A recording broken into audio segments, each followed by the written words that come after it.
Marcus Chen's foot connected with the bathroom door so hard the hinges screamed. The lock exploded, wood splintered, and there she was. His wife Vanessa crouched over his 3-year-old daughter Zara, fingers wrapped around the child's throat, squeezing. "Please stop," the little girl was whimpering. "Please, Mommy, Vanessa, I can't breathe." Vanessa's head turned slowly. She saw Marcus standing in the doorway.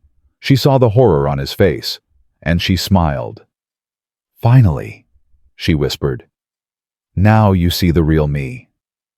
What Marcus discovered in the next 48 hours would destroy everything he believed about his marriage and expose a predator who had been hunting his daughter from the very first day. Comment your city below. Let's see how far this story reaches. Please. I promise I won't do it again. Marcus froze mid-step. He was standing at the McDonald's counter, wallet in hand, waiting on a happy meal. Thursday evening. Nothing special. Zara had begged for chicken nuggets, and Vanessa had texted that she felt too sick to cook. But that voice cutting through the restaurant noise, that was his daughter. "Please don't hurt me." Marcus dropped his wallet and ran. His 56-year-old knees screamed in protest. He didn't care. That sound, that terrified, pleading sound, was coming from the women's restroom. He grabbed the door handle, pulled, locked. No, not locked. Someone was holding it shut from inside. Zara. He slammed his palm against the door. "Baby, I'm here." A woman's voice answered. Calm, familiar. His wife. "Marcus, go wait outside. We're having a private moment." Private moment. Behind the door, Zara sobbed. "Open this door, Vanessa." "She had an accident. She's embarrassed. Just give us a—" Marcus stepped back, planted his foot, and kicked. The lock exploded. The door crashed inward, and Marcus saw something that rewired his brain permanently. Vanessa was crouched beside Zara, one hand gripping the little girl's arm so tight her knuckles were white. Her other hand was raised, frozen mid-swing. Zara's cheek was red, fresh, a handprint still forming on her dark skin. But Vanessa's face was what stopped Marcus cold. She wasn't scared, wasn't surprised. She was smiling. "Well?" Vanessa said softly. "Took you long enough." Zara exploded toward Marcus like a bullet. She slammed into his legs, nearly knocking him backward. Her small arms wrapped around his thigh with desperate strength. "Daddy! Daddy! Daddy! Daddy!" The word poured out in one terrified stream. Marcus lifted her immediately, pulling her against his chest. Her heart was hammering so fast it felt like a hummingbird trapped in her ribs. Vanessa stood slowly, brushed off her skirt, tucked a strand of hair behind her ear like she was leaving a business meeting. "You're overreacting," she said. "Her face is red. You hit her." I corrected her. "She was begging you to stop." Vanessa sighed, actually sighed, like Marcus was being tedious. "Children exaggerate. You know how dramatic toddlers can be." Her eyes flicked to Zara. "Especially ones with behavioral issues." Zara flinched in Marcus's arms. "Watch your mouth," Marcus said. His voice had dropped an octave. He didn't recognize it. Vanessa tilted her head. "Excuse me. That's my daughter. She's my stepdaughter, and someone needs to discipline her properly since you clearly won't." Marcus took a step backward toward the door. Every instinct in his body was screaming the same thing. Get Zara away from this woman. "We're leaving." Vanessa's expression flickered. For just a half second, something ugly surfaced, something cold and calculated, and nothing like the warm, patient woman who had charmed him at a charity gala 8 months ago. Then it vanished. "Fine," she said lightly. "Go, run away. But remember this moment, Marcus. Remember you chose to believe a 3-year-old over your wife." Marcus didn't answer. He turned and walked out, Zara's face buried in his shoulder. Behind him, Vanessa called out, "This isn't over!" The parking lot air hit Marcus like ice water. January in Seattle. His shirt was soaked with sweat he hadn't noticed. Zara was still shaking, still crying, still clutching him like he might evaporate. "I'm sorry," she whimpered. "I'm sorry, Daddy. I'm sorry I told." Marcus stopped walking. "What?" "She said I wasn't supposed to tell. She said you'd be mad. She said you'd send me away." "Baby, no. Listen to me." He held her so he could see her eyes. "You did nothing wrong. Nothing. You were so brave. She said no one wants little girls like me anyway." The words hit Marcus like a sledgehammer to the chest. "That's a lie, Zara. That's a horrible lie. I want you. Grandma and Grandpa want you. You are loved. Do you understand?" Zara sniffled. "Really? Really. Forever and always." "Mr. Chen." Marcus spun around, shielding Zara instinctively. A young woman stood a few feet away, late 20s, nervous expression. A little boy about 5 years old, holding her hand. "I'm sorry to bother you," she said quickly, "but you need to hear this." Marcus eyed her. "Who are you?" "Victoria. Victoria Reyes." She glanced toward the McDonald's entrance. "I've seen that woman before, your wife." "What do you mean, seen her?" Victoria stepped closer, lowered her voice. "I bring my son here every Thursday. 3 weeks ago I saw your wife drag your daughter out of the play area. Hard, way too hard. Then she pulled her into the bathroom for almost 10 minutes. Victoria's jaw tightened. "I could hear your daughter crying through the door." 3 weeks ago. That was when Zara's nightmares started. When she began begging Marcus not to leave for work every morning. "Why didn't you say something?" Marcus asked. "I didn't know if it was my place. But Victoria pulled out her phone. "I took a picture, from that day." Before she could show him, a voice cut through the parking lot like a blade. "What exactly are you two discussing?" Vanessa stood 10 feet away, arms crossed, eyes locked on Victoria with undisguised hostility. Victoria went pale. You were just spreading lies about me." Vanessa smiled, but her eyes were dead. "That's defamation. That's harassment.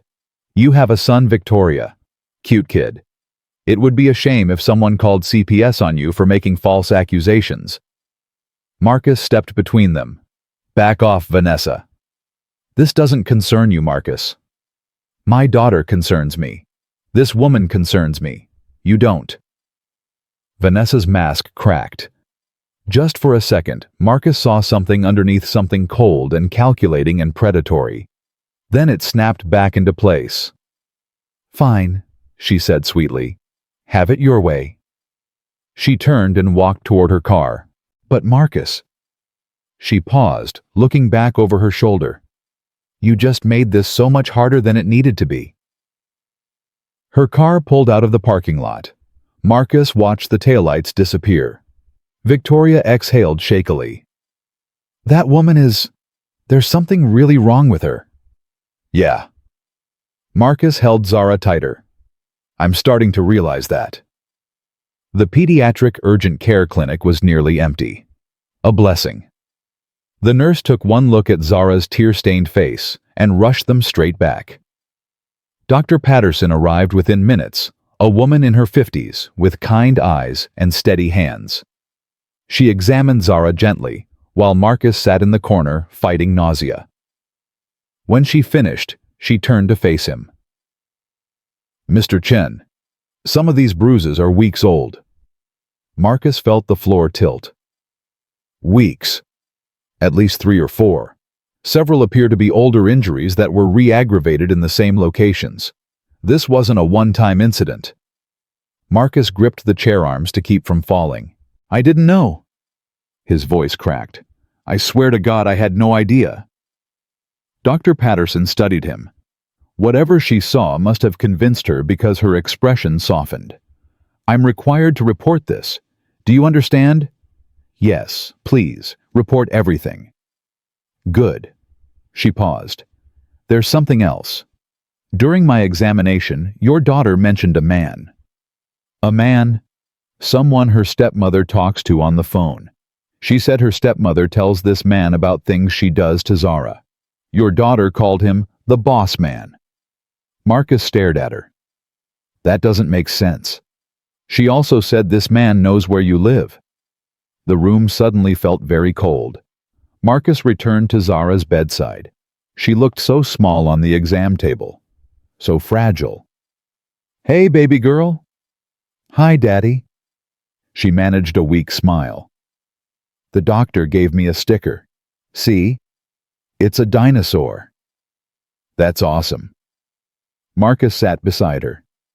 Can I ask you something? Okay. The boss man you told the doctor about. Can you tell me more? Zara's face changed. The smile disappeared. Vanessa talks to him on the phone. A lot. She always goes outside so I can't hear, but sometimes I listen through the window. What does she say to him? She tells him when you leave for work. She tells him when I'm bad. She tells him... Zara's voice dropped to a whisper. She tells him what she did to me. And he tells her to do more. Marcus's hands were shaking. Do you know his name? She calls him D. Just the letter. Like D for daddy, but not nice like you. Has this man ever come to our house? Zara nodded slowly. Twice. When you were at work. He's tall. He wears a black jacket. He looks at me like... She struggled to find the words. Like I'm not a person. Marcus pulled her into his arms, held her tight. His mind was racing in 100 directions at once. This wasn't just abuse. This was something organized, planned, coordinated. His wife was reporting to someone, following instructions, and that someone had been inside his home watching his daughter. One more question, baby. Then we're done, I promise. Okay. Has Vanessa ever said what the boss man wants? Zara was quiet for a long moment. She said if I keep being bad, he's going to take me away. Somewhere you can never find me. Zara's eyes filled with tears. She said nobody would look for a little girl like me anyway. Marcus felt something inside him transform. Fear crystallized into fury. Confusion hardened into resolve. Someone was targeting his daughter. And he was going to find out who. They drove to his parents' house. Marcus called ahead. Don't ask questions, he said. Just have the door open. His mother Susan was waiting on the porch. She took one look at Zara and scooped her up immediately. Come inside, sweetheart. Grandma's got warm milk and cookies. Marcus waited until Zara was settled on the couch with a blanket before pulling his parents into the kitchen. What happened? His father Thomas demanded. You look like you've seen a ghost. Worse. Marcus ran a hand through his hair. Vanessa's been abusing Zara for months, behind my back. His mother's hand flew to her mouth. I caught her tonight, at McDonald's. She had Zara cornered in the bathroom. There are bruises, old bruises all over her arms. That woman, his father growled. I knew something was off about her, the way she was always so perfect, always saying the right thing. There's more. Marcus lowered his voice. Zara says Vanessa reports to someone. A man. She calls him D. He's been to our house. He tells Vanessa what to do. His parents exchanged horrified looks. What kind of person? His mother started. Marcus's phone buzzed. Unknown number. He answered. Hello, Marcus. Vanessa's voice, calm, almost amused. Having fun playing detective. What do you want? Just calling to check in. How's my stepdaughter still telling lies about me? They're not lies. I have proof.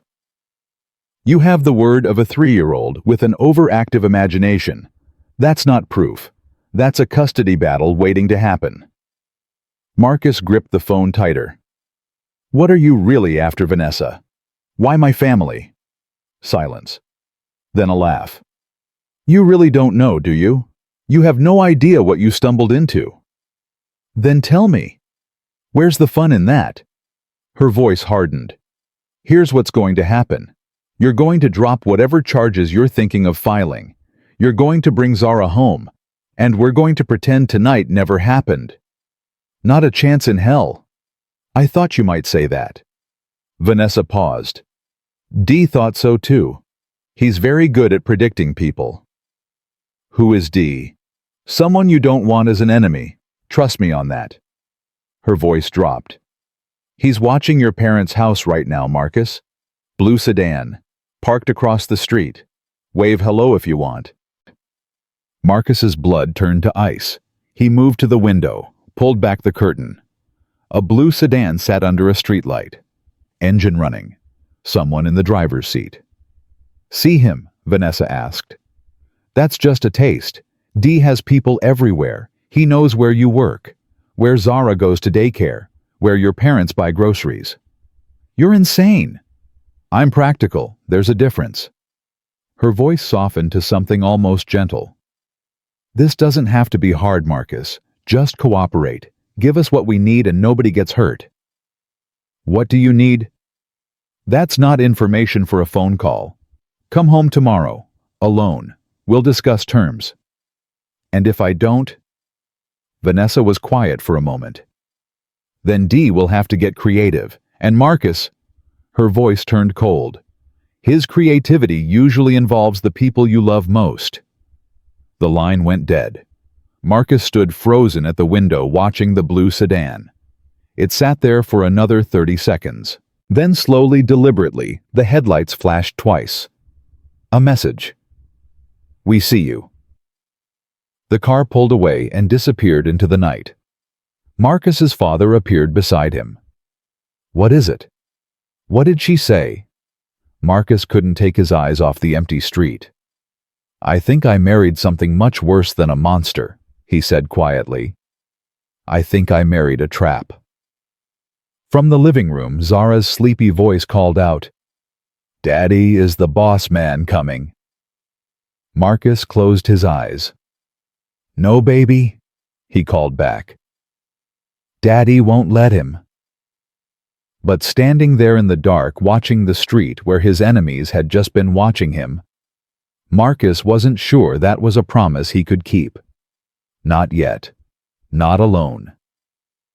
Marcus didn't sleep that night.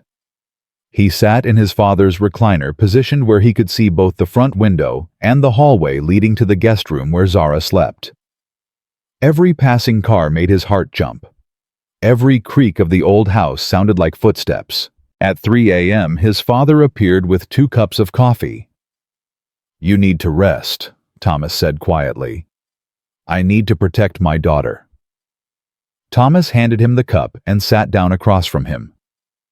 Tell me everything. From the beginning. So Marcus did. He told his father about meeting Vanessa at the charity gala. How she'd seemed so perfect, beautiful, kind, patient with Zara. How she'd said all the right things about adoption, about blended families, about giving children second chances. She knew exactly what I wanted to hear, Marcus said. Every word out of her mouth was designed to make me trust her. And this man she works with, this D, I don't know who he is, but he's been inside my house. He's been watching Zara. Marcus's grip tightened on the coffee cup. Dad, what kind of person targets a 3-year-old? Thomas was quiet for a long moment. The dangerous kind. I should have seen it. The signs were there. Zara's nightmares, her tantrums, the way she clung to me every morning. Marcus's voice cracked. She was trying to tell me something was wrong and I blamed it on adjustment issues. You trusted your wife. That's not a crime. It might cost me my daughter. Thomas leaned forward. Listen to me. Whatever these people want, whatever they're planning, you're not facing it alone. Your mother and I are here. The police are involved. We'll figure this out. Marcus wanted to believe him, but every time he closed his eyes, he saw that blue sedan, those flashing headlights, the silent message, we see you. They know where we are, Marcus said. They're watching right now, probably. Then let them watch. They can't touch us here. Thomas stood. Get some sleep. I'll take first watch. Marcus shook his head. I'm not. Marcus. His father's voice was firm. You're no good to Zara if you collapse from exhaustion. 2 hours. That's all I'm asking. Marcus looked toward the guest room, toward his sleeping daughter. 2 hours, he agreed. Then wake me. He didn't expect to actually sleep, but the moment his head hit the pillow in his old childhood bedroom, exhaustion pulled him under like a riptide. He dreamed of Vanessa, of her smile, of the way she'd looked at him on their wedding day, eyes full of warmth and promises. Then her face changed. The warmth drained away, and underneath was something cold, something hungry. You were so easy, Dream Vanessa whispered, so desperate to believe. Marcus woke with a gasp. Morning light filtered through the curtains. He checked his phone. 7:43 a.m. His father had let him sleep almost 5 hours. He found his parents in the kitchen. Zara was sitting at the table eating pancakes, a purple dinosaur sticker still stuck to her shirt from the clinic. Daddy? She brightened when she saw him. Grandma made pancakes with faces. I see that. Marcus kissed the top of her head. How'd you sleep, baby? Good, no bad dreams. She took a big bite of pancake. Grandpa said we're having an adventure, like camping but inside. Marcus shot his father a grateful look. That's right, a big adventure. His mother pulled him aside while Zara finished eating. Detective called this morning, Susan said quietly. A woman named Harris. She wants to come by at 9 to take your statement. Good. The more documentation, the better. Marcus. His mother hesitated. What happens now? With Vanessa? I don't know. Restraining order, hopefully. Criminal charges if the evidence is strong enough. And if she doesn't stop, if this man she works with, then I'll handle it. How? Marcus didn't have an answer. Detective Harris arrived at 9:15. She was in her late 40s with sharp eyes and a no-nonsense demeanor that Marcus found immediately reassuring. Mr. Chen. She shook his hand firmly. I've reviewed the initial report from last night. I'd like to hear the full story in your own words. They sat in the living room. Zara was in the backyard with her grandparents safely out of earshot. Marcus walked Detective Harris through everything. The McDonald's incident, Victoria's testimony, the pediatrician's findings, Vanessa's phone call. She admitted to having someone watching your house, Harris asked, writing rapidly in her notebook. Not admitted exactly. She taunted me with it. Told me to look out the window. There was a blue sedan parked across the street. Did you get a plate number? No. It was dark. I couldn't see clearly. Harris nodded. And this man your daughter mentioned? D. Any idea who he might be? None. Vanessa never mentioned anyone by that name or initial, but according to Zara, he's been to our house at least twice. My neighbor might have seen him. Neighbor's name? Mr. Caldwell, lives 2 houses down. He sits on his porch most afternoons. Harris made a note. I'll send someone to interview him. She looked up. Mr. Chen, I have to be direct with you. Based on what you've told me, this appears to be more than a domestic abuse case. What do you mean? The coordination, the surveillance, the threats. This has hallmarks of something organized. She paused. Has your wife ever shown interest in your finances? Your work? Access to sensitive information? Marcus thought about it. She asked questions about my job sometimes, but I work in software development. There's nothing classified or... He stopped. Harris leaned forward. What? My company handles contracts for several banks, security systems, encryption protocols. Marcus felt cold. I have clearance for client financial data. And does your wife know this? She knows I work on banking software. I never gave her specifics, but... He trailed off, remembering late nights when Vanessa had brought him coffee while he worked. remembering how she'd glance at his screen, ask casual questions about what he was building. She was fishing, Marcus said slowly. The whole time, she was trying to get information. That's my suspicion. Harris closed her notebook. Mr. Chen, I'm going to request that this case be elevated. We may be looking at corporate espionage possibly connected to a larger network. What about Zara? What about protecting my daughter? That's our priority. I'm going to recommend a protective order against your wife. In the meantime, stay here. Don't go home. Don't contact Vanessa. And if you see that blue sedan again... She handed him a card. Call me immediately. After Harris left, Marcus stood on the back porch, watching Zara play with his mother in the yard. She was laughing, chasing bubbles, looking almost like a normal, happy child. Almost. His phone buzzed. Unknown number again. He answered. What? Good morning to you too. Vanessa's voice was chipper, almost mocking. How was your chat with the detective? Marcus's jaw tightened. You're watching the house. Obviously. Did you think I'd just walk away? She laughed. Marcus, you really don't understand your situation. Do you? Enlighten me. You went to the police. You involved outsiders. Dee is very unhappy about that. I don't care what Dee thinks. You should. You really should. Her voice hardened. Here's what's going to happen now. Because you escalated, we're escalating too.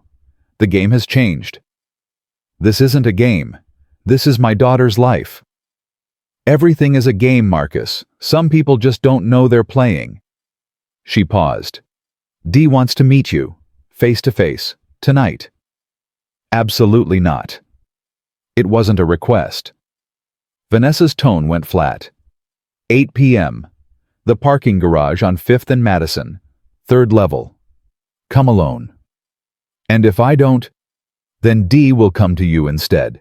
And trust me, you'd rather meet on neutral ground than have him show up at your parents' house while Zara's sleeping. The threat hung in the air. What does he want? Marcus asked. What does any of this accomplish? Come tonight and find out. Or don't, and face the consequences. Vanessa's voice softened to something almost seductive. Don't be stupid, Marcus. You were always smarter than this. The line went dead. Marcus stared at his phone. His hands were shaking. Go meet a dangerous, unknown criminal alone in a parking garage? Insane. Suicidal, probably. But the alternative, waiting for Dee to come to them to show up while Zara slept, was worse. He called Detective Harris. They want to meet, he said. Tonight. A parking garage on 5th and Madison. Harris was quiet for a moment. That's risky. I know. It could also be our best chance to identify this Dee person. Another pause. Would you be willing to wear a wire? Marcus looked out at the backyard. Zara had fallen down, chasing a bubble, and was now sitting in the grass, giggling, while his mother tickled her. Yes, he said. Whatever it takes. The rest of the day passed in a blur of preparation. Harris came back with a tech team. They fitted Marcus with a tiny microphone hidden in his collar and a GPS tracker sewn into his belt. We'll have units positioned around the garage, Harris explained. The moment things go sideways, we move in. And if they search me, the equipment is state-of-the-art, undetectable by standard sweeps. She met his eyes. But I won't lie to you, Mr. Chen. This is dangerous. These people have demonstrated capability and willingness to threaten a child. We don't know what else they're capable of. I understand. Do you? Because if you want to back out, I don't. Marcus's voice was firm. They threatened my daughter. They invaded my home. I need to know who they are and what they want. Otherwise, I'll spend the rest of my life looking over my shoulder. Harris nodded slowly. All right. Let's go over the protocol one more time. At 6 p.m., Marcus went to say goodbye to Zara. She was playing with blocks in the living room building a lopsided tower that kept threatening to collapse. "Daddy has to go out for a little while," he said, kneeling beside her. "Where?" "Just a meeting. Boring grown-up stuff." Zara's face clouded. "You're coming back, right?" "Of course, baby, I'll always come back. Promise." Marcus pulled her into a hug. "I promise." "Daddy." Her small voice was muffled against his shoulder. "Yeah." "Don't let the boss man get you." Marcus held her tighter. "I won't." He drove to the parking garage alone, following Harris's instructions precisely. Park on the second level. Walk to the third. Stay in view of the security cameras as long as possible. The garage was mostly empty at this hour. His footsteps echoed off concrete walls as he climbed the stairwell. Each step felt heavier than the last. Third level. Dim lighting. Fewer cars up here. Marcus walked to the center of the floor and waited. For 5 minutes, nothing happened. Then he heard footsteps. Slow. Deliberate. A man emerged from behind a concrete pillar. He was tall, mid-40s, leather jacket, hard face with harder eyes. He moved with the confidence of someone who had never been afraid of anything in his life. Marcus Chen. The man's voice was deep, almost pleasant. "You actually came. I'm impressed." "You're D." "Damien. D is just what Vanessa calls me." He smiled. It didn't reach his eyes. "She's good at following instructions, that one. Found you right where I told her to look, grieving widower, desperate for connection, blind to red flags." Marcus forced himself to stay calm. Stay on script. Keep him talking. "What do you want?" Damien began to circle him slowly. A predator sizing up prey. "What do I want?" "That's a big question. Money, obviously. Power, certainly. But specifically from you." He stopped circling. "Access." "To what?" "Your company handles security contracts for 4 major regional banks. You personally have clearance for their encryption protocols." Damien tilted his head. "Do you know how much that information is worth on the right market? You want me to steal from my clients?" "I want you to share. There's a difference." Damien's smile widened. "Vanessa was supposed to get this information gradually. Pillow talk, you know. A question here, a glance at your laptop there, but you turned out to be more careful than expected, so we adjusted." "By hurting my daughter?" "By creating leverage." Damien shrugged. "Children are useful that way. They make people cooperative." Marcus felt rage building in his chest. He pushed it down. "Not yet." "And if I cooperate, give you what you want? Then everyone's happy. You keep your job, your daughter, your nice little life. Vanessa files for an amicable divorce, cites irreconcilable differences, walks away with a settlement, and I disappear like I was never here. And if I don't..." Damien's expression didn't change, but something shifted behind his eyes, something cold. "Then things get complicated. Your daughter, for instance. She's with your parents right now, isn't she? Nice house, quiet street, easy to watch." He paused. "Easy to access. You stay away from her." "I don't have to go anywhere near her, Marcus. I have people for that." Damien stepped closer. "You're not dealing with some amateur. I've been doing this for 15 years. You're not my first mark, and you won't be my last. The only question is whether you're going to be smart or stupid." Marcus's mind was racing. He needed more. Names, details, something the police could use. "How many people work for you?" Damien laughed. "Nice try. Did the cops tell you to ask that? Is that a wire in your collar?" Marcus's blood went cold. Damien's smile turned predatory. "You think I don't know how these things work? You think I didn't have someone watching the detective's car come and go from your parents' house?" He shook his head. "Amateur hour." He moved faster than Marcus expected. One hand shot out and grabbed Marcus's collar fingers, finding the hidden microphone instantly.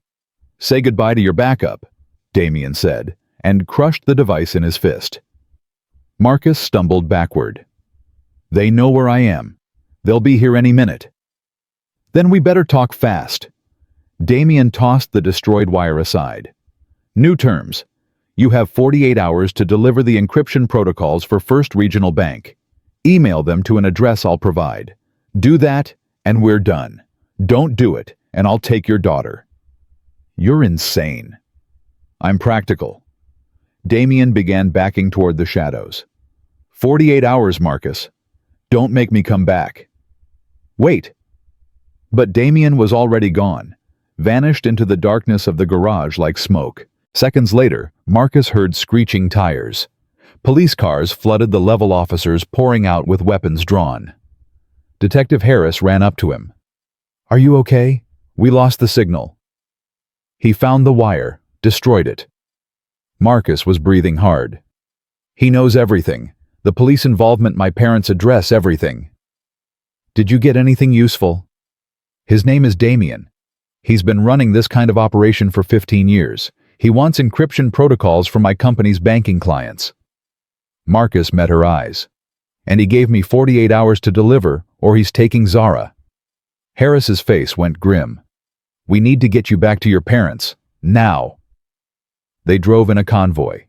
3 police cars, lights, but no sirens. Marcus's phone buzzed. A text from an unknown number. 47 hours and 53 minutes, clocks ticking. When they reached his parents' house, Marcus ran inside without waiting for the officers. Zara. She was in the living room playing with her grandmother, safe, whole, unharmed. Daddy? She looked up with a bright smile. You're back. You promised, and you came back. Marcus scooped her up and held her so tight she squeaked. Daddy, too tight. Sorry, baby. He loosened his grip but didn't let go. I just missed you. Detective Harris entered behind him. Mr. Chen, we need to talk about next steps. Marcus looked at his daughter, at her innocent face, at the trust in her eyes. Whatever it takes, he said. Whatever it takes to keep her safe. Harris nodded. Then let's get to work. The next 12 hours were chaos. Police set up surveillance around the house. Cybersecurity experts from the FBI were brought in to assess the threat to Marcus's company. Statements were taken, evidence cataloged, timelines constructed. Through it all, Marcus stayed close to Zara, watching her play, reading her stories, pretending everything was normal while his world collapsed around him. At midnight, his phone buzzed again. Another text from the unknown number. Tick-tock, Marcus. The clock doesn't stop just because you brought friends. Attached was a photo. It showed the front of his parents' house taken from across the street. In the window, clearly visible through the curtains, was Marcus holding Zara. They were still watching. They were always watching. And time was running out. Marcus stared at the photo on his phone until his eyes burned. There he was holding Zara in the window, completely unaware that someone had been standing across the street with a camera. The timestamp showed 11:47 p.m., less than 15 minutes ago. Detective Harris? She was in the kitchen coordinating with her team. She looked up at his voice. They sent this. He handed her the phone. Harris studied the image. Her jaw tightened. When? Just now. They're out there right now. Harris moved fast. She grabbed her radio and barked orders. Within seconds, officers were flooding into the yard, flashlights cutting through the darkness. Marcus watched from the window. His father stood beside him. They're playing with you, Thomas said quietly, trying to break you down. It's working. No. His father gripped his shoulder. You're still standing. That means it's not working yet. The search came up empty. Whoever had taken the photo was gone, vanished into the neighborhood like a ghost. Harris returned, frustration evident on her face. We're increasing patrols. Every hour a car will drive by. We're also stationing an officer at the end of the block overnight. That's not enough, Marcus said. You saw that photo. They were right there, right outside. I know, but unless we catch them in the act, then catch them. Marcus's voice cracked. Figure out who Damien is. Find Vanessa. Do something. Harris met his eyes. We're running his description through every database we have. We're pulling surveillance from the parking garage. We're working every angle." She paused. "But I need you to understand something, Mr. Chen. Men like Damien professionals, they know how to stay invisible. This isn't going to be solved overnight." "I don't have overnight. I have 47 hours. Then we work with what we have." Harris pulled out her phone. "I want to show you something." She scrolled to an image, a grainy still from a security camera. It showed a figure entering a building. Tall, leather jacket, face partially obscured. "We pulled this from a camera 3 blocks from the parking garage. It's the best shot we have of Damien so far. We're running facial recognition, but it's going to take time." Marcus studied the image.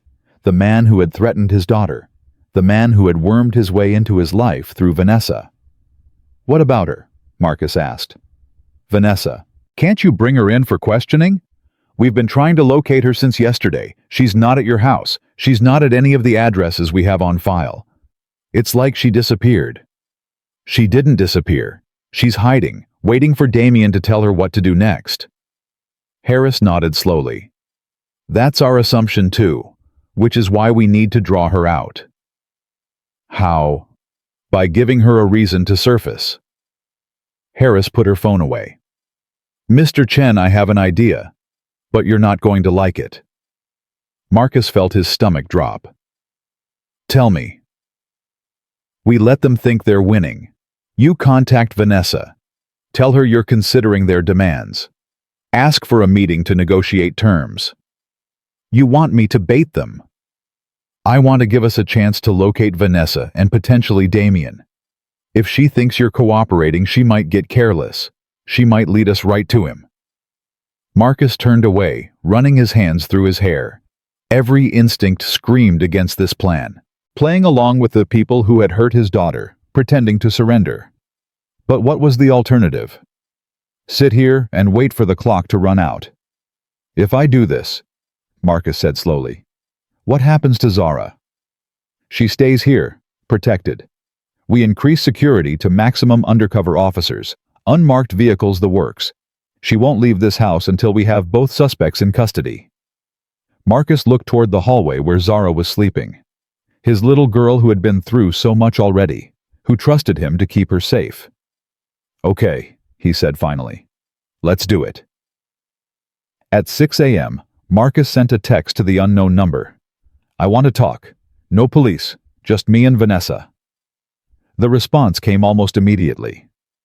"Smart boy, location incoming." 20 minutes later, another text arrived. "An address downtown. A coffee shop. 10 a.m. Harris nodded when he showed her. "Public place. That's good. Harder for them to try anything. We'll have officers inside blending in. Back up outside. The moment Vanessa shows her face, we move." What do I say to her?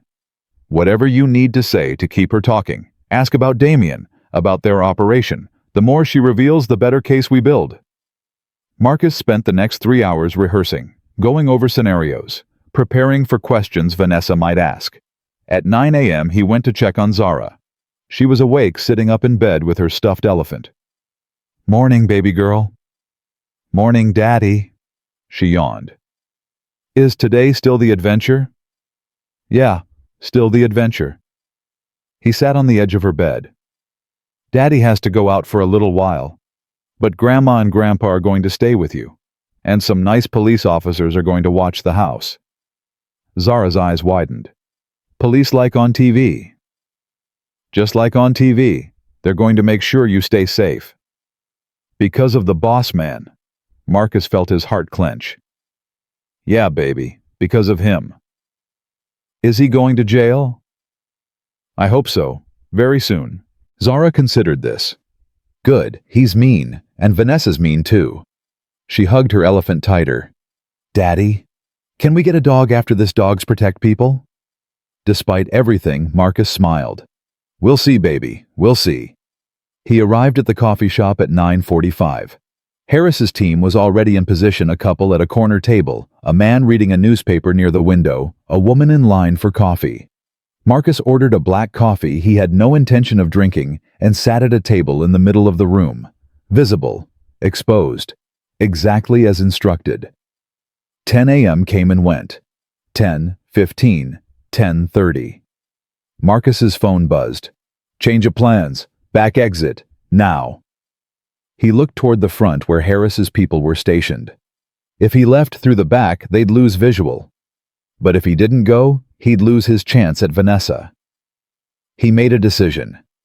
Marcus stood and walked toward the rear of the coffee shop. He felt eyes on him, Harris's team watching confused. He gave a small shake of his head, hoping they'd understand. The back exit opened into an alley. Dumpsters, delivery trucks, no people, except one. Vanessa stood 20 feet away, leaning against a brick wall like she was waiting for a bus. She was wearing sunglasses despite the overcast sky, her hair pulled back in a ponytail. Marcus, she smiled. You came. You said to come. I said a lot of things. You didn't listen to most of them. She pushed off the wall and walked toward him. But you're listening now, aren't you? I'm considering my options. Smart. She stopped a few feet away. Damien was impressed, you know. Most men in your position would have crumbled by now. But here you are still fighting. I'm not fighting. I'm negotiating. Vanessa laughed. Is that what this is? A negotiation? She shook her head. Marcus, you have nothing to negotiate with. We hold all the cards. Your daughter, your career, your freedom, all of it depends on our goodwill. Then tell me what you want, specifically. I told you. Encryption protocols, client data, access codes. She tilted her head. You have 41 hours left. I'd suggest you stop stalling and start delivering. I can't just hand over classified information. There are safeguards, audits. I'd be caught within a day. That's your problem, not mine. It becomes your problem if I go to prison before I can help you. Something flickered in Vanessa's eyes. For the first time, she looked uncertain. What are you proposing? I need time, more than 48 hours, and I need guarantees. Something that proves you'll actually leave us alone once I give you what you want. Vanessa studied him. You're bluffing. I'm thinking like a businessman. Risk versus reward. Right now, all the risk is on my side. Marcus stepped closer. You want something from me. I want something from you. That's how negotiations work. And what exactly do you want? I want to meet Damien again, face to face. I want to hear the guarantees from him directly. Vanessa's expression hardened. That's not going to happen. Then we don't have a deal. You don't get to make demands, Marcus. That's not how this works. Then shoot me. Right here, right now. Marcus spread his arms. Go ahead. Because if I can't trust you to keep your word, I might as well be dead anyway. Silence stretched between them. Vanessa's hand twitched toward her pocket. For a terrifying moment, Marcus thought she might actually have a weapon. Then she laughed. God, you're stubborn. She shook her head. Fine, I'll talk to Damien. But if he says no, that's the end of it. You deliver on his original terms or face the consequences.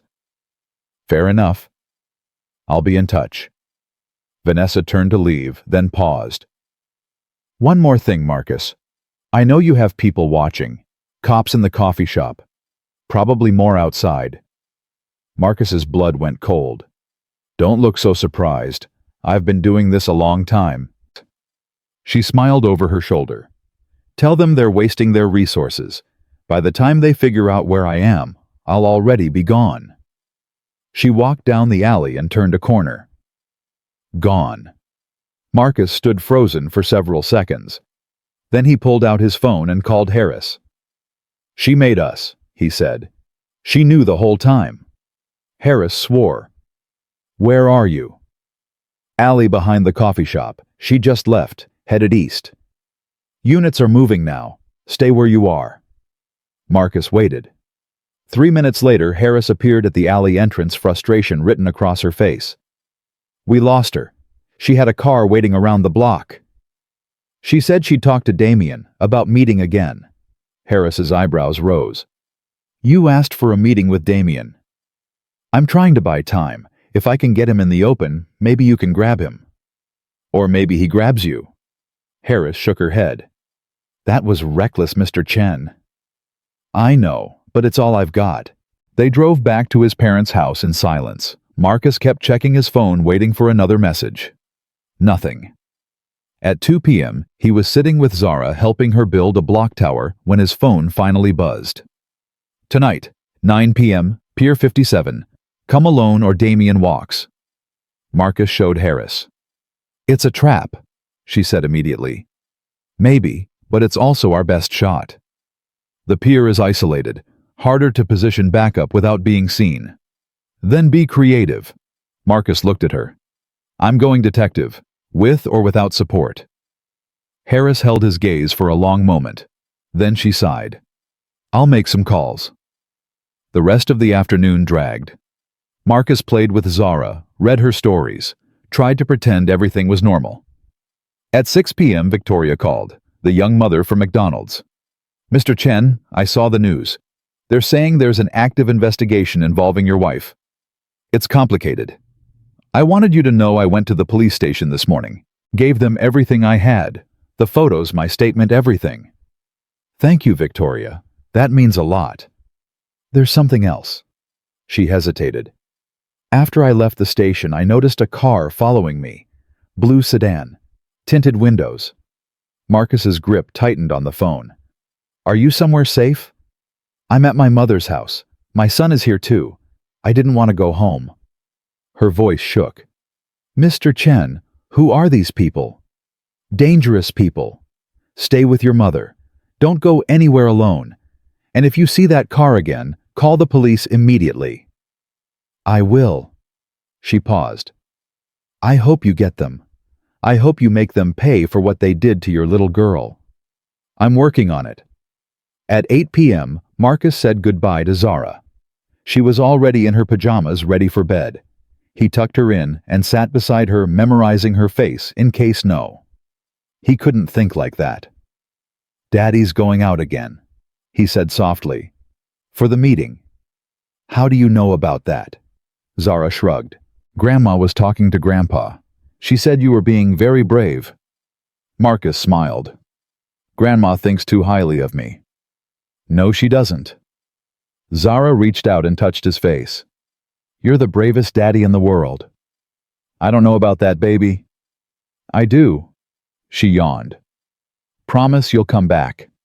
I promise. Say it for real. Marcus leaned down and pressed his forehead to hers. I promise, Zara Chen. I will always come back to you. No matter what. Okay. She closed her eyes. I love you, Daddy. I love you too, baby. More than anything. He watched her drift off to sleep. Then he stood, straightened his shoulders, and walked out to meet the monster waiting at the pier. Pier 57 was dark and empty. The water slapped against the wooden pilings, a rhythmic sound that did nothing to calm Marcus's nerves. He walked slowly, scanning the shadows. Harris's team was out there somewhere. Boats and the water officers in the buildings nearby. But right now, Marcus felt completely alone. You actually showed up. The voice came from his left. Marcus turned. Damien emerged from behind a shipping container. He looked exactly as he had in the parking garage, leather jacket. Cold eyes, predator's smile. But he wasn't alone. Two men flanked him. Large. Silent. The kind of men who communicated exclusively through violence. I said come alone, Marcus said. You did. I didn't. Damien spread his hands. Insurance. Surely you understand. Where's Vanessa? Somewhere safe, watching. Damien's smile widened. She's very invested in tonight's outcome. I want to see her. Not how this works. Damien took a step closer. You said you wanted guarantees. I'm here to give them. Ask your questions. Marcus forced himself to stay calm, to stick to the plan. How do I know you'll leave us alone after I deliver? You don't. That's the fun part. That's not good enough. It's what you're getting. Damien shrugged. Look, Marcus, let me explain something. I don't need you to trust me. I just need you to fear me. And based on the bags under your eyes, I'd say we're making good progress. I'm not afraid of you. Then you're stupid. Damien's voice hardened. I've destroyed men with more resources than you. Bankers, politicians, executives, they all broke eventually. You're not special. You're just the latest in a very long line. Then why meet? Why not just take what you want? Because it's easier when marks cooperate. Less messy. Damien tilted his head. Besides, I'm curious about you. Most fathers would have caved by now. Begged. Cried. You're still standing there looking at me like you think you have a chance. Maybe I do. Damien laughed. What chance? Your police friends out there in the shadows. Yes, I know they're there. Did you really think I wouldn't check? He gestured toward the water. There's a boat about 200 yards out. Probably Coast Guard backup. And I'm guessing there are officers in at least 2 of those buildings behind you. Marcus felt his hope crumbling. Here's the thing, Damien continued. I don't care. Because the moment anyone moves on me, I make one phone call. And 15 minutes later, your daughter disappears. You're bluffing. Am I? Damien pulled out his phone and showed Marcus the screen. A photo of his parents' house, his mother visible through the kitchen window. See that blue sedan at the end of the block? That's not a cop car. That's my man. The one your detective couldn't find earlier. He's been there all day watching. Waiting. Damien pocketed the phone. So here's the deal. Your cop friends can arrest me right now. And in the time it takes to process me, my man grabs Zara and vanishes. Or, he paused for effect. You send them home. Tell them it was a false alarm. And we continue our negotiation like civilized people. Marcus's mind raced. Everything Damien said could be a lie, or it could be true. There was no way to know. But could he risk it? Could he gamble with Zara's life? How do I know you're telling the truth? You don't. But ask yourself, can you afford to find out I'm not? Damien smiled. Tick-tock, Marcus. Make a choice. Marcus pulled out his phone. His hands were shaking. He dialed Harris. Mr. Chen. Call it off. What? Pull everyone back. Now. You can't be serious.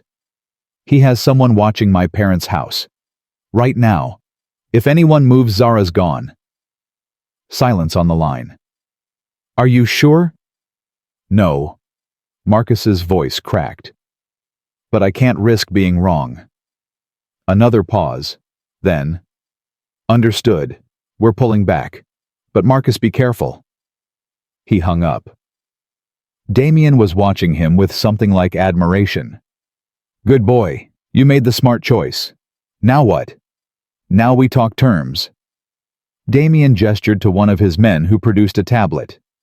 The encryption protocols for First Regional Bank. You're going to show us exactly how to access them.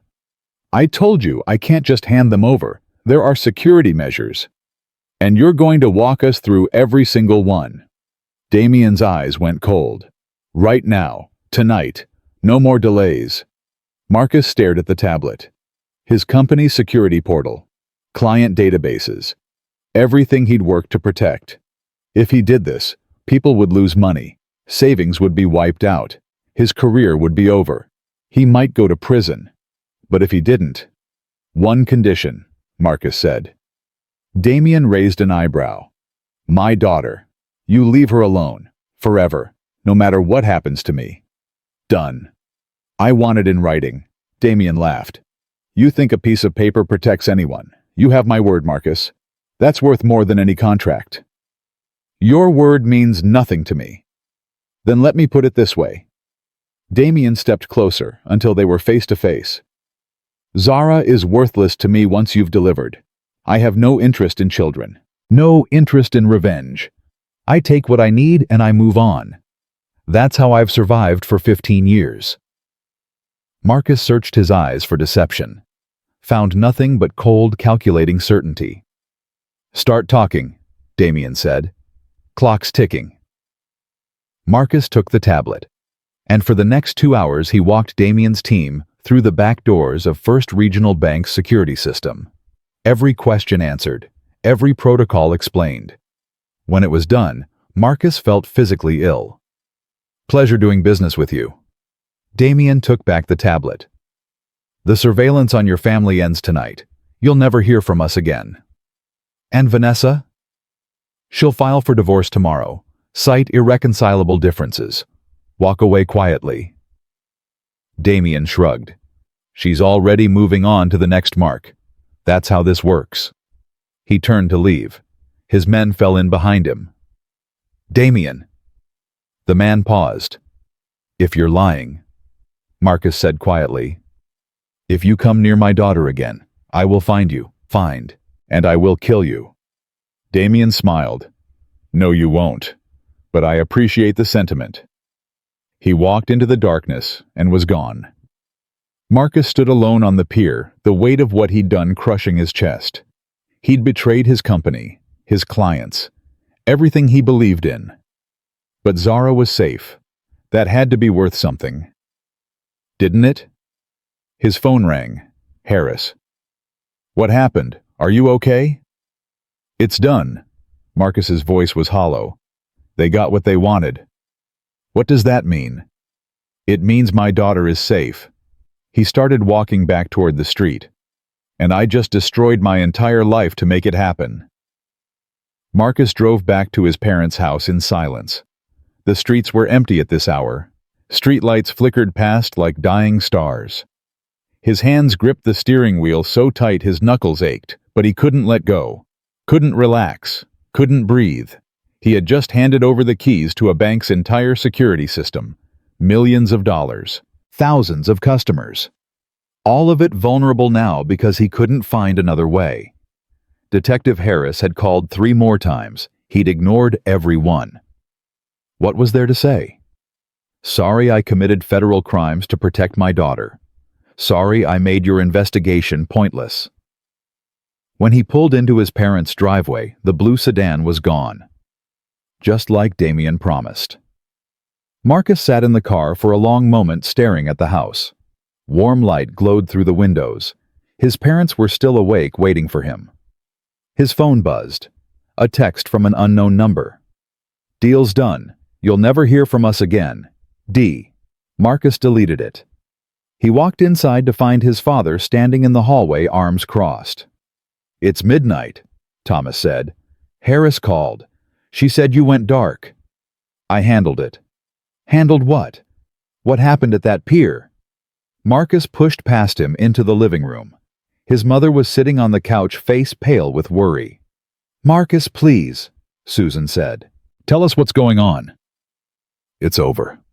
Marcus's voice was flat. "Dead. Damien got what he wanted.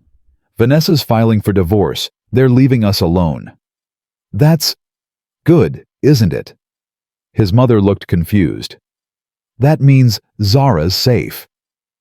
"Yeah, Zara's safe." Thomas stepped closer. "Son, what did you give them?" Marcus couldn't meet his father's eyes. "What I had to." "That's not an answer." "It's the only answer I have." Silence filled the room. Heavy. Suffocating. Thomas's jaw tightened. "You did something illegal." "I did what I had to do." "Marcus." "Dad." Marcus finally looked up. His eyes were red, exhausted, haunted. "My daughter was going to be kidnapped. They had someone outside this house watching, waiting for the signal. If I didn't cooperate, Zara would be gone right now. So yes, I did something illegal, and I would do it again in a heartbeat." His father stared at him for a long moment. Then his shoulders sagged. "Okay," Thomas said quietly. "Okay." Susan stood and pulled Marcus into a hug. He didn't have the strength to resist. He just stood there, letting his mother hold him like she had when he was a child. "You should sleep," she whispered. "We'll figure out the rest tomorrow." Marcus shook his head. "I need to see Zara first." He walked to the guest room, pushed open the door slowly. Zara was asleep, curled around her stuffed elephant. Peaceful, innocent, completely unaware of what her father had sacrificed to keep her safe. Marcus knelt beside her bed, brushed a strand of hair from her forehead. "I'm sorry," he whispered. "I'm so sorry this happened to you." Zara stirred. Her eyes fluttered open. "Daddy? Hey, baby. Go back to sleep." "Did you win?" Marcus's throat tightened. "Win what?" "The battle. With the bad guys." Zara yawned. "In my dream, you were a superhero. You beat all the bad guys and saved everyone." Tears burned Marcus's eyes. "I'm not a superhero, baby." "Yes, you are." She reached out and touched his face. "You're my superhero." Marcus broke. He gathered his daughter into his arms and held her, tears streaming down his face. She was alive. She was safe. She was here. That was all that mattered. That had to be all that mattered. The next morning, Detective Harris showed up at 7 a.m. Marcus was in the kitchen, staring at a cup of coffee he'd made an hour ago and hadn't touched. He'd managed maybe 2 hours of sleep, haunted by nightmares of prison cells and empty bank accounts. "Mr. Chen." Harris's voice was carefully neutral. "We need to talk." "I know." They sat at the kitchen table. His parents took Zara to the backyard, giving them privacy. "I'm going to ask you directly," Harris said. "What happened on that pier?" Marcus met her eyes. "I gave them what they wanted." Which was access codes, security protocols, information about First Regional Bank's encryption systems. Harris's expression didn't change, but something shifted in her eyes. Disappointment, maybe disgust. "You understand that's a federal crime?" "Yes." "You could go to prison?" "Yes." "Then why?" Marcus laughed bitterly. "Because Damien had someone watching this house, right there at the end of the street, ready to grab my daughter the moment I didn't cooperate. He showed me pictures, live updates. He knew exactly where Zara was sleeping." "You could have trusted us to what? React in time, call in backup. By the time anyone moved, Zara would have been gone." Marcus shook his head. "I'm not a hero, detective. I'm a father, and I made the choice any father would make." Harris was silent for a long moment. "The FBI is going to want to talk to you." "I figured. Depending on how this plays out, you could be facing serious charges: corporate espionage, theft of trade secrets, conspiracy." "I know what I did." "Do you?" Harris leaned forward. "Because right now you're a victim who became an accomplice. That's a very complicated legal position." "I don't care about my legal position. I care about my daughter." "And I'm trying to help you, Mr. Chen." Harris's voice softened slightly. "Everything you've told me, everything Zara witnessed, everything Victoria provided, it all paints a picture of coercion. Duress. You were forced into an impossible situation by sophisticated criminals who threatened your child's life." Marcus looked at her. "What are you saying?" "I'm saying that if you cooperate fully, tell us everything you know about Damien Vanessa, their operation, there's a chance we can frame this as cooperation under extreme duress. The DA might be willing to deal. And if they're not, then you're looking at federal charges and possible prison time." Harris met his eyes. "But at least your daughter will be safe. Isn't that what you wanted?" Marcus thought about Zara, about her smile, about the way she'd called him her superhero. "Yeah," he said quietly. "That's what I wanted." "Then help us catch them. Give us everything you have." For the next 3 hours, Marcus told Harris everything. Every detail of his conversations with Damien, every observation about Vanessa's behavior, every piece of information Zara had shared about the boss man. Harris recorded all of it, made notes, asked clarifying questions. When they finished, she stood. "This is good, Mr. Chen. This gives us something to work with. What happens now? Now we hunt. Damien thinks he's won. He thinks you'll stay quiet out of self-preservation. That's his weakness. He underestimates people who've already lost everything. I haven't lost everything. I still have Zara. Harris nodded. Hold on to that. It's going to get harder before it gets better. She left. Marcus sat alone in the kitchen, trying to process what came next. His phone rang. A number he recognized this time. His boss, Richard Tanaka, CEO of Marcus's company. Richard. Marcus. The voice was cold, professional. We need to talk. In person. My office. 1 hour. The line went dead. Marcus closed his eyes. Here it comes. Richard Tanaka's office was on the 40th floor of a downtown high-rise. Floor-to-ceiling windows. Expensive furniture. The kind of space designed to intimidate. Marcus had been here hundreds of times over his 15-year career, but today felt different. Today, he was a stranger walking into enemy territory. Richard was waiting behind his desk. 2 other people were in the room, a woman Marcus didn't recognize, and a man in an expensive suit who screamed, "Lawyer." "Sit down, Marcus." He sat. "This is Carol Weston, our head of internal security, and David Park, our general counsel." Marcus nodded to each of them. Neither smiled. "We received a notification from First Regional Bank this morning," Richard said. "Their security team detected unauthorized access attempts using protocols that match our proprietary systems, specifically protocols that only a handful of people have clearance to access." He paused. "You're one of those people, Marcus?"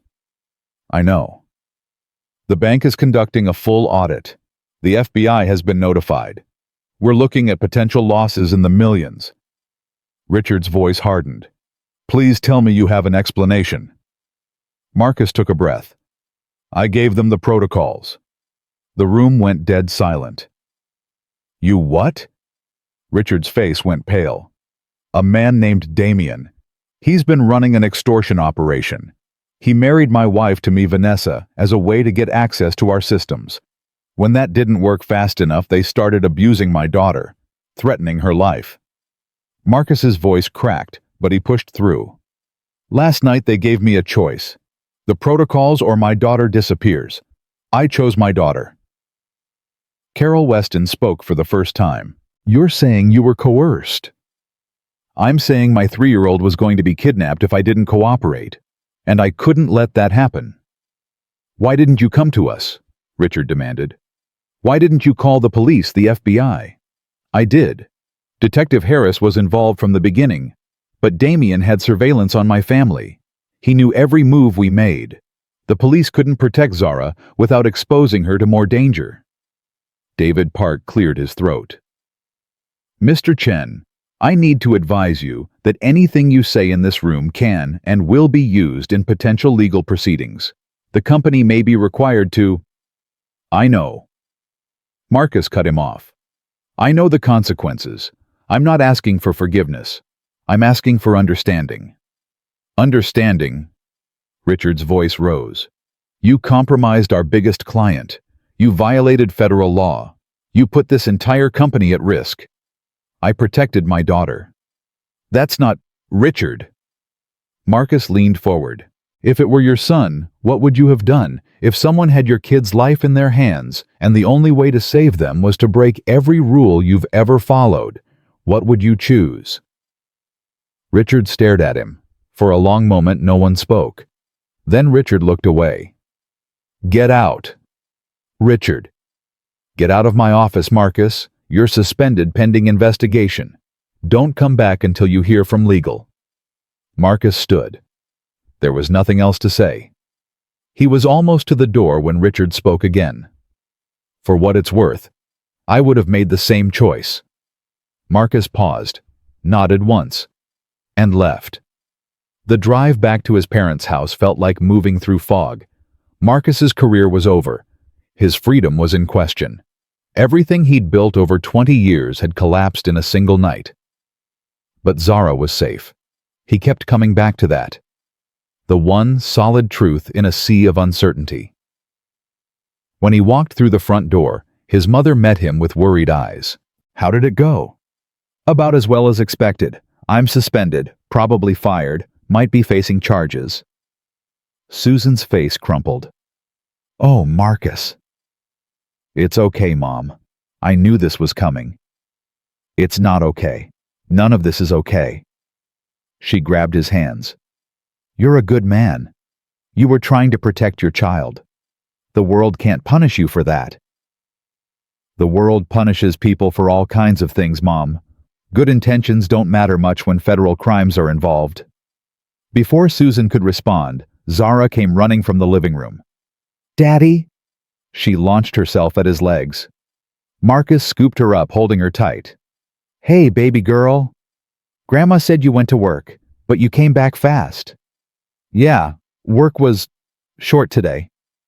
Can we play now? Grandpa taught me a new card game."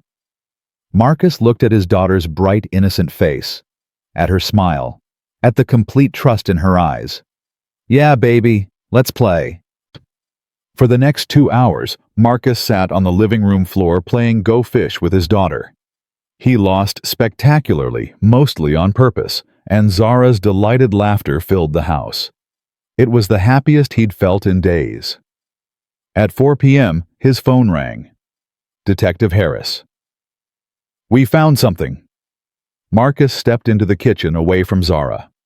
"What?" "The facial recognition finally came through. Damien's real name is Daniel Morrison. He's got a record going back 20 years: fraud, extortion, identity theft. He's been operating under different aliases all over the country. So you can arrest him. That's the thing. We put out an APB this morning. 3 hours ago we got a hit. His car was spotted at a gas station outside Portland." Marcus's heart jumped. He's running. "Looks like it. Oregon State Police are moving to intercept." Harris paused. "There's more. Vanessa's with him. They're together." "Makes sense. Once the operation's blown, they cut and run. Standard protocol for people like this." Marcus processed the information. Damien and Vanessa fleeing together, running from the mess they'd created. What happens if you catch them? Federal charges: conspiracy, wire fraud, extortion, child endangerment. They're looking at serious time if we can make the case. And me? Harris was quiet for a moment. That depends on a lot of factors. The DA is reviewing your situation. Your cooperation helps. The coercion angle helps. But I can't make promises. I understand. I'll call you when we have more. In the meantime, stay put. Stay safe. The call ended. Marcus stood in the kitchen, staring out the window at the backyard where his father was pushing Zara on a swing. She was laughing, legs kicking, hair flying. Stay safe. For the first time in days that actually seemed possible. His phone buzzed. A text from an unknown number. Marcus's blood ran cold. "You should have stayed quiet, Marcus. Now look what you've made me do." Attached was a photo.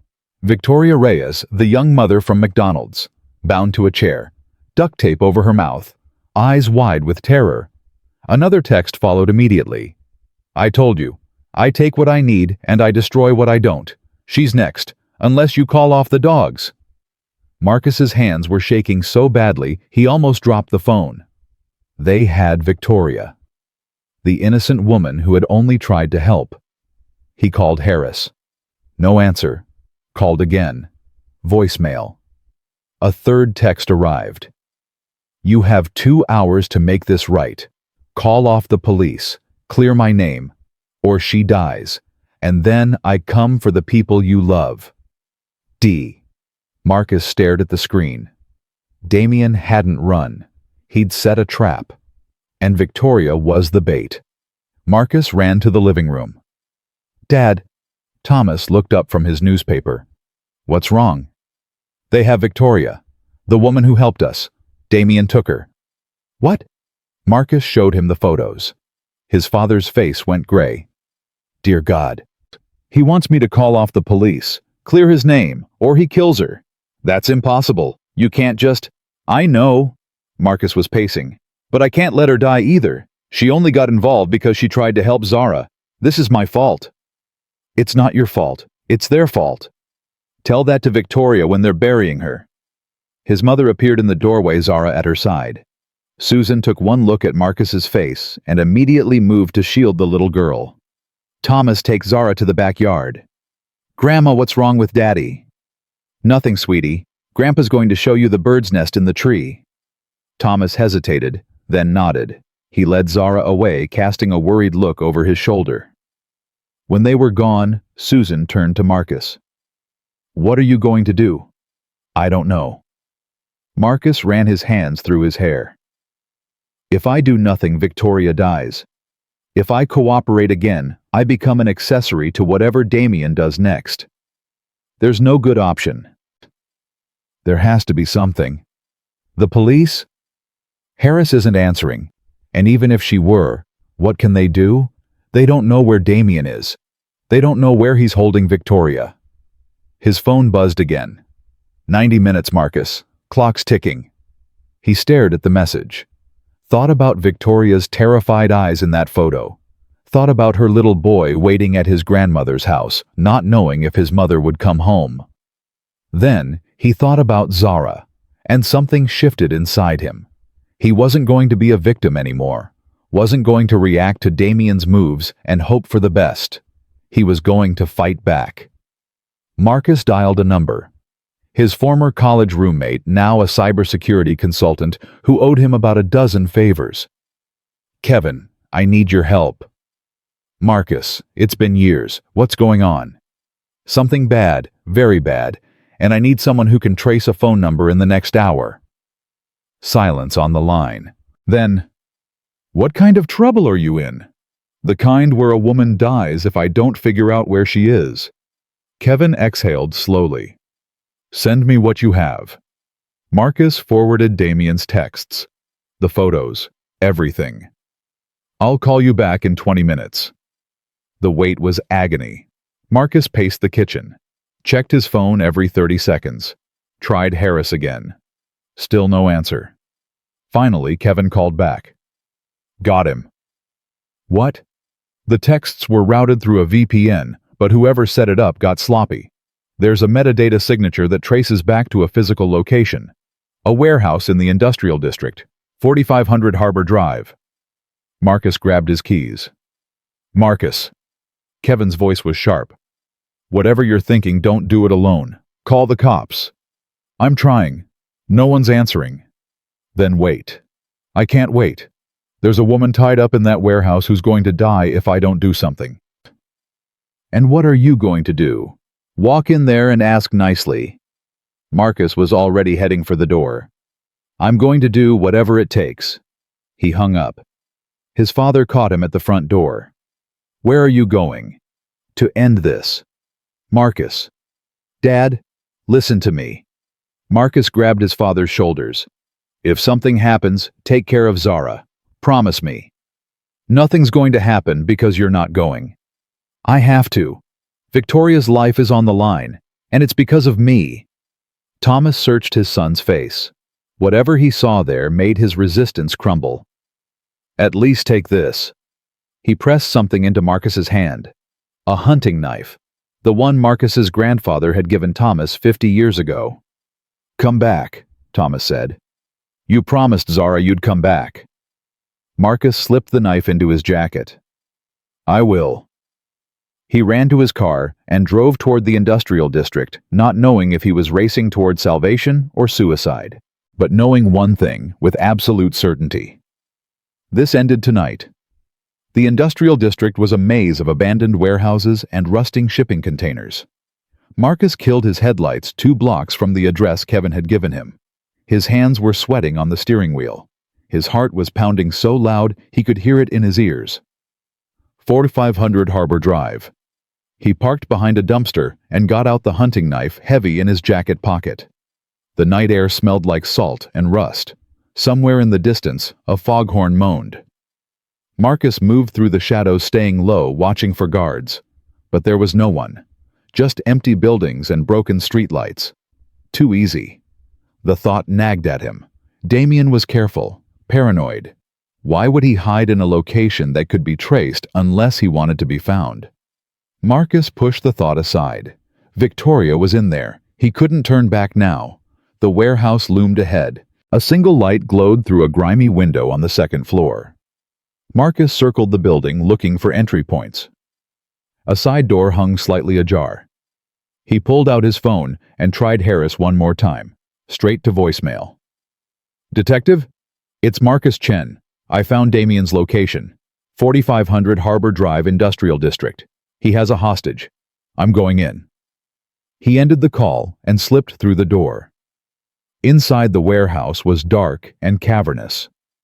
Old machinery sat covered in dust. Pipes crisscrossed the ceiling like metal veins. Marcus moved carefully, testing each step before putting his weight down. The last thing he needed was to alert Damien with a creaking floorboard. A sound drifted down from above. Muffled. Human. Victoria. He found a staircase and began climbing.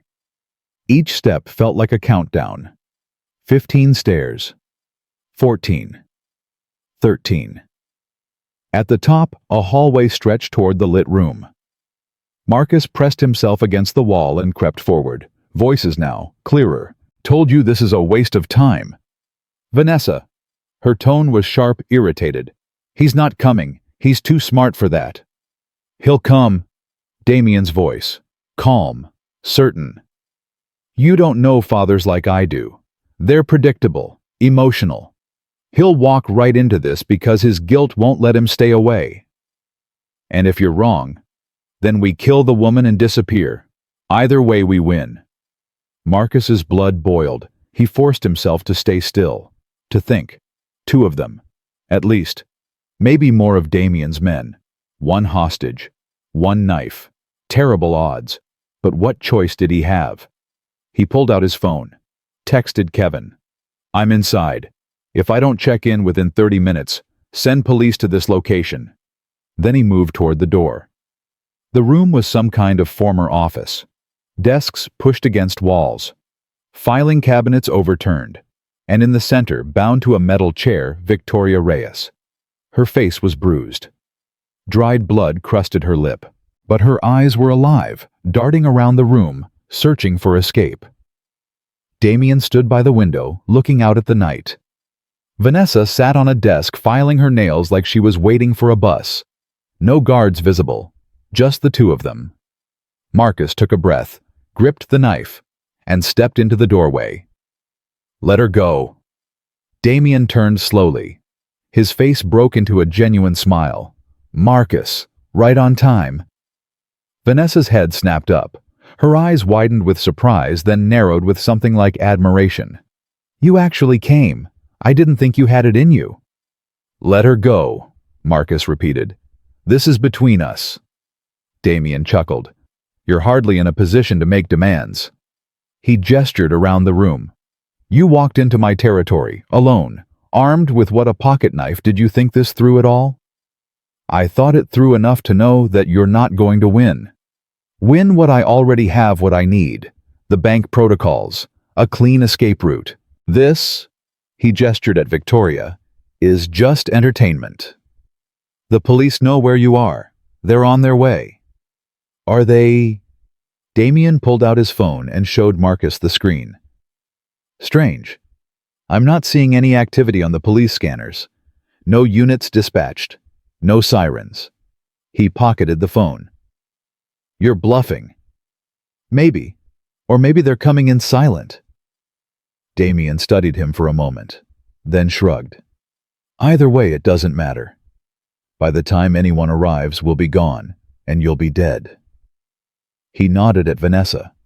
She reached behind her back and pulled out a gun. Marcus's stomach dropped.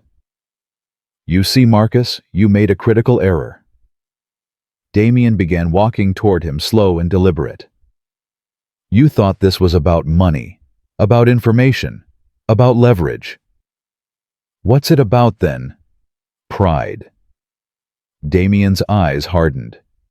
"You humiliated me, made me run, made my operation messy. I don't tolerate messiness. I don't tolerate loose ends. Then why the games? Why the texts? Why not just kill me? Because I wanted you to choose this, to walk in here knowing exactly what was waiting. Damien smiled. It's more satisfying when they come willingly. Victoria made a muffled sound through her gag. Her eyes were wide, pleading. Marcus looked at her, then at Vanessa with the gun, then at Damien standing 3 feet away with that predator's smile. He thought about Zara, about his promise to come back, and he made a decision. Marcus lunged, not at Damien, at Vanessa. She was the one with the gun. She was the immediate threat. He crossed the distance in 2 strides faster than anyone expected. His shoulder connected with her chest before she could aim. The gun fired wild, the shot deafening in the enclosed space. They crashed into the desk together. Vanessa screamed. Marcus grabbed her wrist, twisted, felt the gun clatter to the floor. A hand seized his collar and yanked him backward. Damien, stronger than he looked, throwing Marcus across the room. He hit the wall hard. Stars exploded in his vision. Impressive, Damien said, breathing slightly faster. Stupid, but impressive.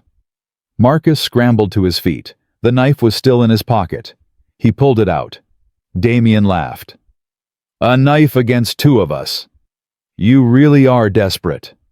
Vanessa had recovered. She grabbed the gun from the floor hands, shaking with rage. Let me kill him, she spat. Right now, he broke my wrist. Patience. Damien held up a hand. I want to enjoy this. He pulled out his own weapon, a tactical knife much larger than Marcus's grandfather's blade. The metal gleamed under the flickering light. You know what I admire about you, Marcus? Your persistence. Most men would have given up days ago, would have handed over their daughter, taken the easy road. I'll never give up my daughter. No, you won't. Damien raised his knife. That's what makes this tragic. He attacked. Marcus barely got his own knife up in time. The blades clashed. Damien pressed forward using his height and weight advantage. Marcus stumbled back. You're a software engineer, Damien hissed. I've been training for this my entire life. What made you think you could fight me? Marcus didn't answer. He was too busy trying to survive. Damien slashed. Marcus dodged left, felt the blade whisper past his cheek. He counterswung, caught nothing but air. Another slash. This one opened a gash on Marcus's forearm. Blood flowed. First blood, Damien said. How many more before you fall? Marcus gritted his teeth. He was losing. He knew it. Damien was faster, better trained, more experienced. But he had something Damien didn't. A reason to survive. Zara's face flashed in his mind. Her smile. Her laugh. The way she called him her superhero. I promised her. Marcus attacked with renewed fury. Wild swings. Desperate. No technique, just raw determination. One slash caught Damien's shoulder. The man grunted in surprise. Lucky, he growled. Not luck. Marcus pressed forward. Love. Damien's composure cracked. For just a second, confusion flickered in his eyes. That second was enough. Marcus dropped low under Damien's guard and drove his knife into the man's thigh. Damien screamed. He staggered back, blood pouring from the wound. His leg buckled. He fell against the window, catching himself on the frame. You... His voice was thick with disbelief. You stabbed me. I told you. Marcus stood breathing hard. Whatever it takes. Vanessa raised the gun. Stop.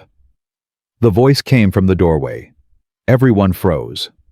Detective Harris stood in the entrance, weapon drawn, flanked by 2 officers. Drop the gun. Now. Vanessa hesitated. Her eyes flickered between Harris and Marcus and Damien, who was still clutching his bleeding leg.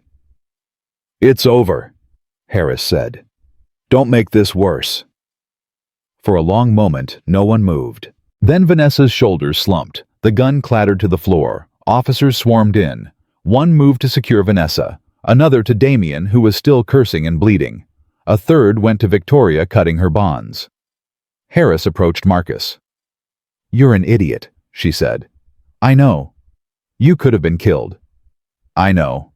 I told you to stay put. She was going to die." Marcus looked at Victoria, who was sobbing in relief as an officer helped her stand. "I couldn't let that happen." Harris sighed, but there was something like respect in her eyes. "The message you left. That's the only reason we found you in time. We were 30 seconds from kicking down the door when we heard the gunshot." "Then I guess my timing was good." "Your timing was terrible, but somehow you survived." She looked at the knife in his hand. "Where'd you learn to fight like that?" Marcus looked down at his grandfather's blade, now stained with Damien's blood. "I didn't learn. I just refused to lose." The next hour was a blur of statements and paramedics and flashing lights. Marcus's arm was bandaged. Victoria was taken to the hospital, shaken but alive. Damien was loaded into an ambulance under armed guards, still cursing, promising revenge. Vanessa said nothing as she was led to a police car, but as she passed Marcus, she stopped. "You ruined everything," she said quietly. "We had a good thing going. Easy money, easy marks, and you ruined it because you couldn't let go of one stupid kid." Marcus looked at her, at the woman he had married, the woman he had trusted. "She's not stupid," he said. "She's my daughter. And she's worth more than anything you could ever understand." Vanessa's face twisted with contempt. "You'll regret this." "No, I won't." The officers pulled her away. Marcus watched her disappear into the back of the patrol car. And then finally it was over. He drove back to his parents' house as the sun was rising. The sky was painted in shades of orange and pink. Beautiful, peaceful, completely at odds with the chaos of the night before. When he pulled into the driveway, the front door burst open. Zara came running out, still in her pajamas, bare feet slapping against the cold concrete. "Daddy!" Marcus caught her as she leaped into his arms. He held her so tight she squeaked. "You came back," she said. "You promised, and you came back." "I'll always come back, baby, always." His parents appeared in the doorway. His mother was crying. His father looked like he'd aged 10 years overnight. "Thank God," Susan whispered. "Thank God." They gathered in the kitchen. Marcus told them everything while Zara ate breakfast, occasionally glancing up at her father like she was making sure he was still there. When he finished, Thomas shook his head. "You're lucky to be alive." "I know. Don't ever do anything like that again." "I won't." Marcus paused. "Unless I have to." Thomas almost smiled. "That's what I was afraid of." Over the following days, the pieces began falling into place. Damien Daniel Morrison was charged with kidnapping, extortion, assault, and a dozen other crimes. His wound required surgery, but wasn't life-threatening. He'd be spending a very long time in prison. Vanessa pleaded guilty to conspiracy and child endangerment in exchange for testimony against Damien. She got 15 years. Marcus made sure he wasn't in the courtroom when she was sentenced. Victoria recovered fully. She sent Marcus a card with a simple message: "Thank you for saving my life. You're a good man." And Marcus himself. The FBI investigated. The DA reviewed. Lawyers argued. Reports were filed. In the end, given the circumstances, the coercion, the threats to his child, his cooperation with authorities, the charges were dropped. The bank declined to press charges, recognizing that Marcus had been a victim, not a willing participant. He lost his job anyway. Richard had no choice. The optics were too bad. But Richard also gave him a glowing recommendation and a quiet severance package. "For what it's worth," Richard said during their final meeting, "I meant what I said. I would have done the same thing." "I know," Marcus replied. "That's what makes us fathers." 3 months later, Marcus and Zara moved into a new house. It was smaller than their old place. 1 story. A big backyard. Room for a dog. Zara hadn't forgotten that request. On their first night, Marcus tucked Zara into bed in her new room. The walls were painted purple, her favorite color. Glow-in-the-dark stars dotted the ceiling. "Do you like it?" he asked. "I love it." She snuggled deeper into her blankets. "It feels safe." "That's because it is safe. No one's going to hurt you here, ever." "I know." Zara looked up at him with those bright, trusting eyes.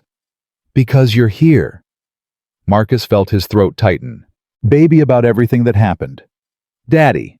"Yeah, I don't want to talk about the bad stuff anymore." She reached out and touched his face. "I just want to be happy. Can we do that?" Marcus smiled.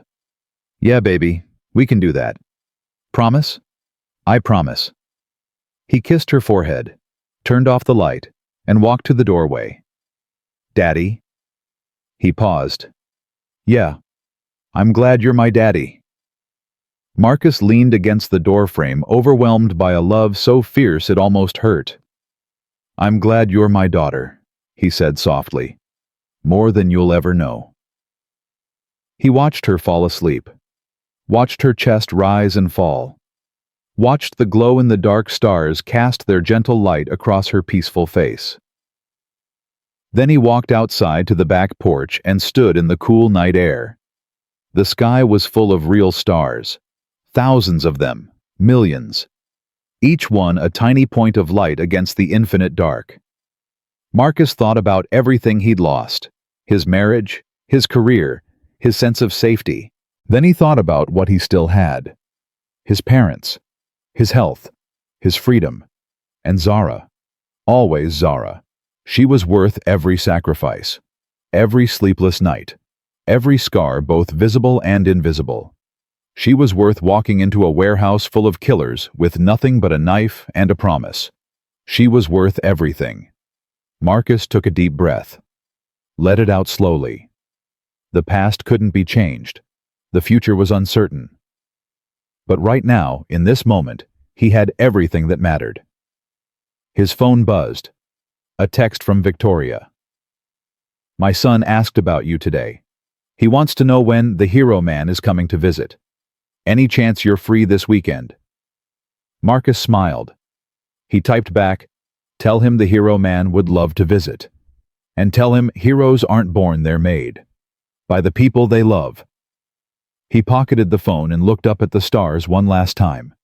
Somewhere out there, Damien was rotting in a cell. Vanessa was facing the consequences of her choices.